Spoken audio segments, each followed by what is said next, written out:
Radio and asking, this is in the game. Now, I don't know how this has happened because I put a trailer out earlier today where we're talking about how we're going to be meeting Nicola Hopewell throughout this afternoon.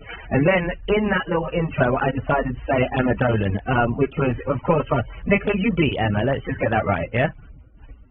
I'm joking. We broke the ice, I like to think there, okay. We got there now?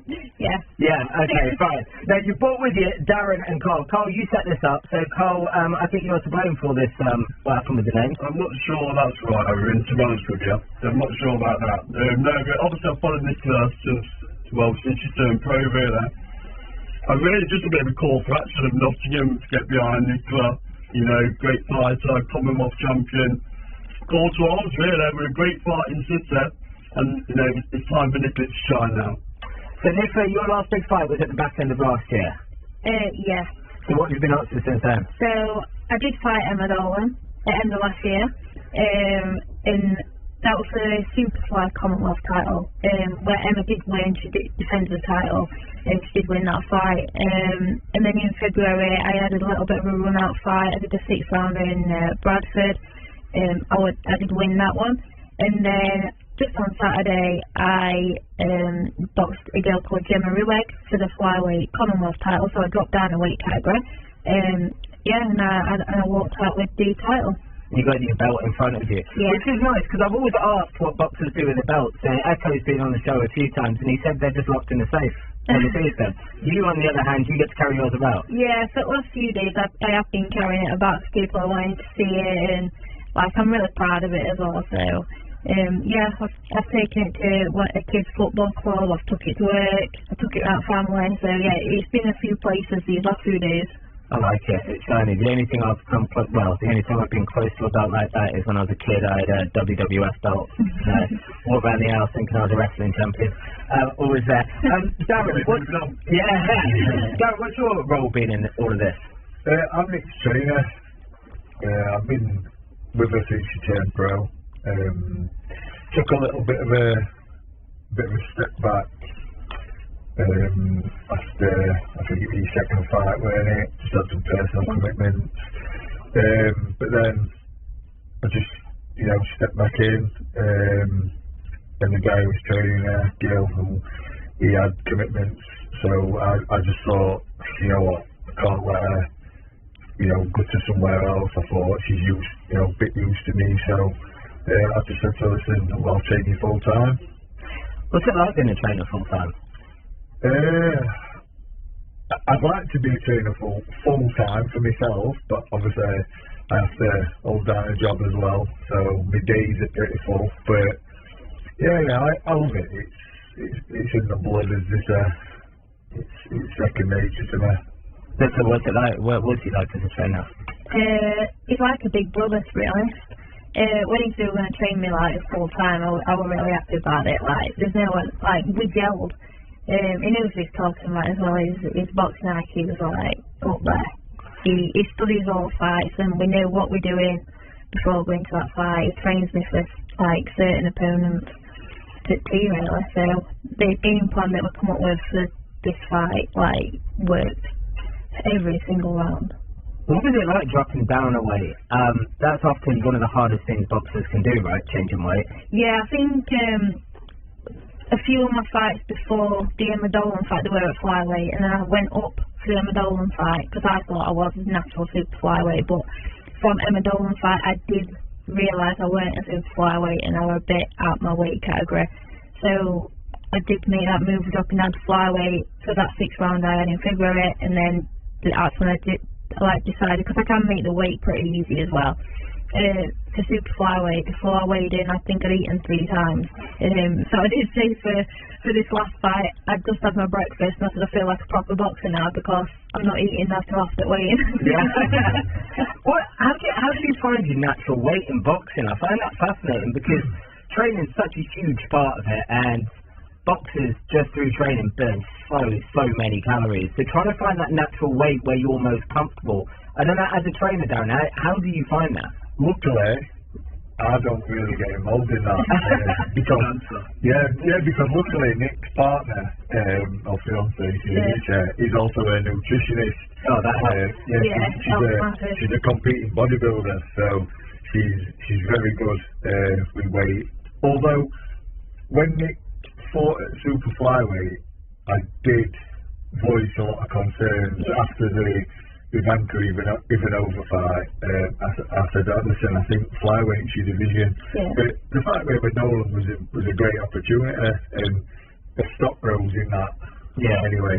So it was a learning curve, and just take positives out of it. But she's a weight division's flyweight. I mean, if we don't want to offer a world title fighter like flyweight, I'm sure she could beat that as well. I mean, Darren, you're very confident she wins the world title, right?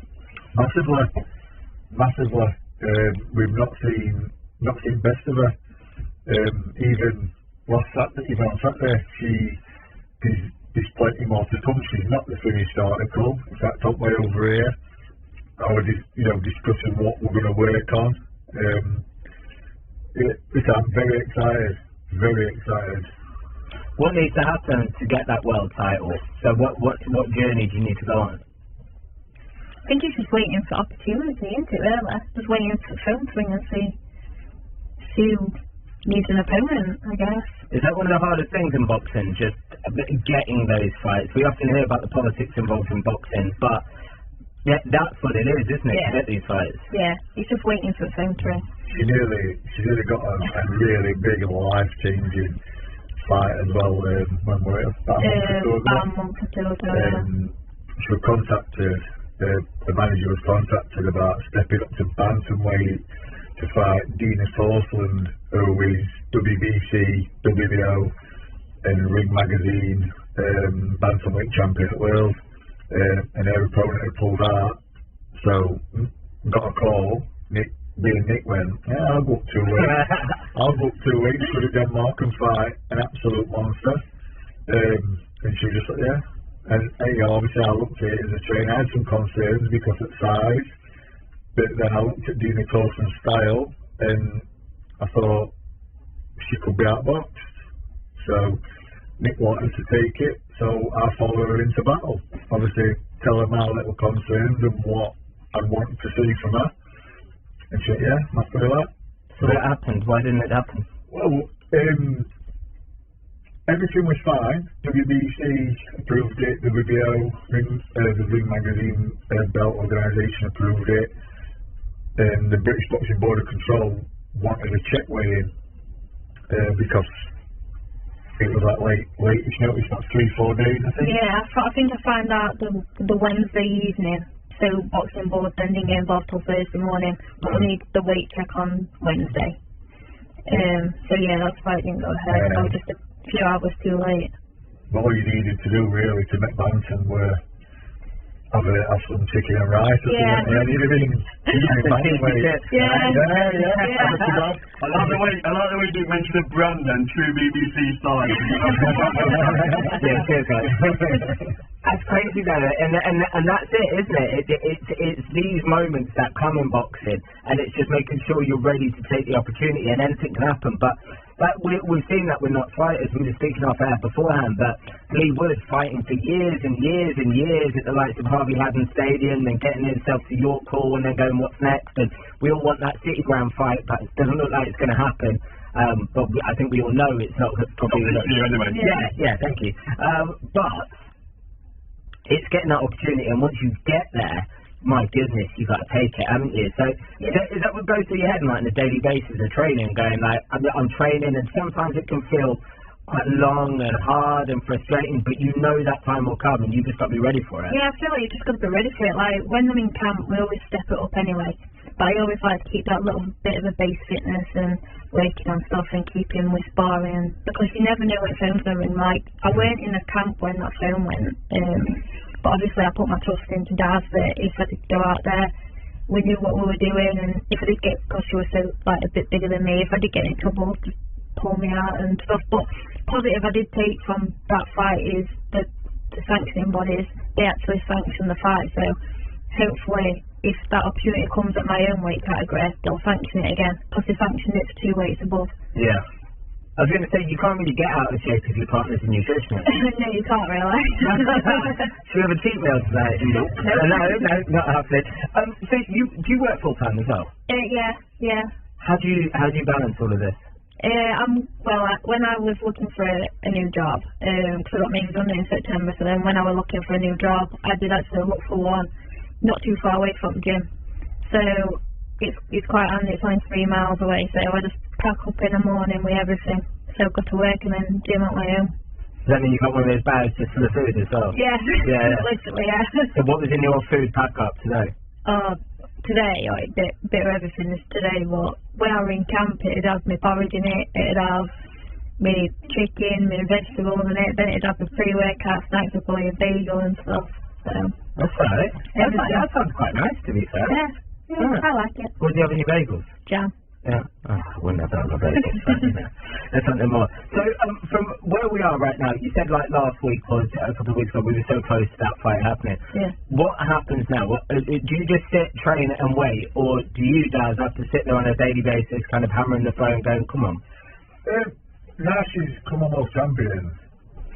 I think that puts her in, it's either top 20 or top 15 with the world governing bodies. So, I mean, there's opportunities for a voluntary defence from white champions. You know, she can defend that title. She's just got a lot of options now with that. She's got a bargaining chip, as they say. Yeah, people want the belt. Yeah. It's, you know, people are going to want to fight her now. So, future's right for her. We just got to wait for, you know, phone to ring, and then we'll see what the best option is for her. And how are you looking at boxing, say, in this city? I know it's a bit of a weird question, but I'd like to think we're a true sporting city. We're like a small city with a big city syndrome, aren't we? We like to think we're bigger than we are. And actually, it's a small city, and there's a lot going on in the world of sport. But boxing-wise, we've been blessed over the last couple of years of actually being able to champion our own. So how do you feel about kind of doing that, especially doing that for the girls? Oh yeah, definitely. I don't know if there's any girls from like Nottingham or anything, is there? I don't know any. So yeah, like Nottingham to get me Yeah, to be calling in now, going, I'll fight you. Yeah. Female fighting flying, right? Female boxing. It is called boxing, not female boxing. You know, some of the fights we've had on major platforms been something else. So again, I think it's time for Nottingham to embrace Nicola, you know. First female fighter out of workshop, I believe. Yeah. First female champion out of workshop, it continues.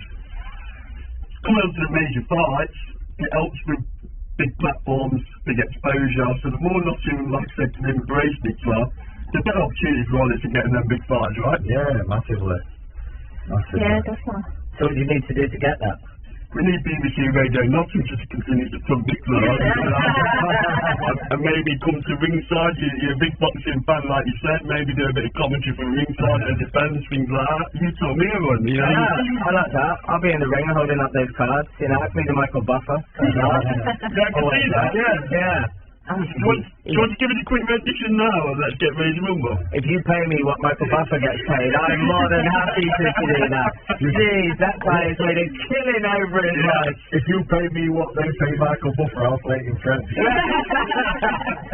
I like the UFC guy as well, or the guy that's now in boxing. No way. It's Bristol. He's half brother. They're half brother. He's got with dreads? No, he's boxing. He's David Diamante. Oh, thank you. Jesus, I was looking at him and Michael Buffer, then they're no. Well, I know I can't call that out, but... Well, the UFC guy is Michael Buffer's half brother. Can you imagine her coming to his dinner? They're just both bellowing at him. Who's going to announce the turkey's ready? One of them will say, what is it? It's time for dinner. Other will say, let's get ready for crumble. You've been working on that. You've been working on that. You're a better trainer than you are.